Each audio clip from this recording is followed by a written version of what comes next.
ਤੇ ਗਰੀਬ ਐ ਲਗੇ ਫਿਰਦੇ ਨੇ ਆਟਾ ਲੈਣ ਵਾਸਤੇ, ਹੱਥ 'ਚ ਪੈਸੇ ਨੇ, ਦਿਹਾੜੀ ਕਮਾ ਕੇ ਆਉਂਦੇ ਨੇ ਪੈਸੇ ਨੇ, ਇਹਨਾਂ ਨੂੰ ਚਾਹੀਦਾ ਜ਼ਰੂਰ, ਆਟੇ ਦੀ ज़रूरत है, उन्होंने मिलता नहीं। जी अस्सलाम वालेकुम नाज़रीन, SP न्यूज़ के साथ मैं हूं आपका मेज़बान चमन खान। नाज़रीन, हमने हमेशा अवामी मसाइल की बात की है, तो आज एक बहुत बड़ा मसला जो कि हर आम आदमी का मसला है, रोटी का मसला। आज हम उस पर बात करेंगे।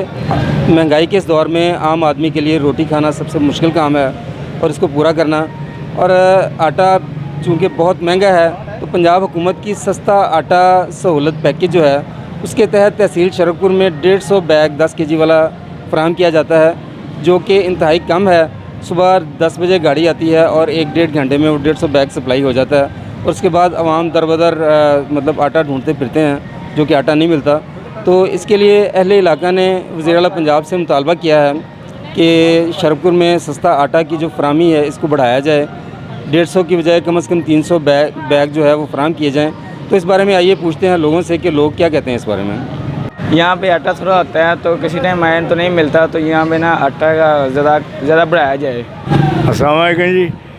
आटे तो बड़े तंग है जी, साडा शहर वड्डा है, आटा थोड़ा हुंदा है, लोग तंग हुंदे ने बेचारे जिहड़े माड़े ने।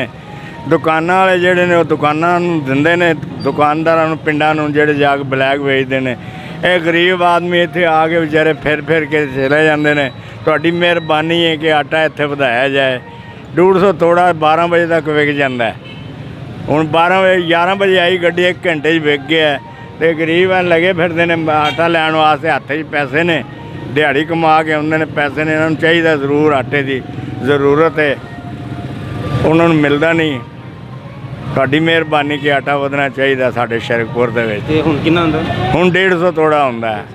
150 तोड़ा 1 घंटे 1.5 च विक जांदा है। बाकी फिर लोग घरों आए होंदे ने बेचारे, मुड़ते ने पिछा दुकानदारों तो। कल मैं एक बंदा लैके आया, मैं उन्होंने पूछा, उन्हें कहा जी 560 का दिता है, उन्हें 5-10 रुपए वध लाए ने कीमत तो।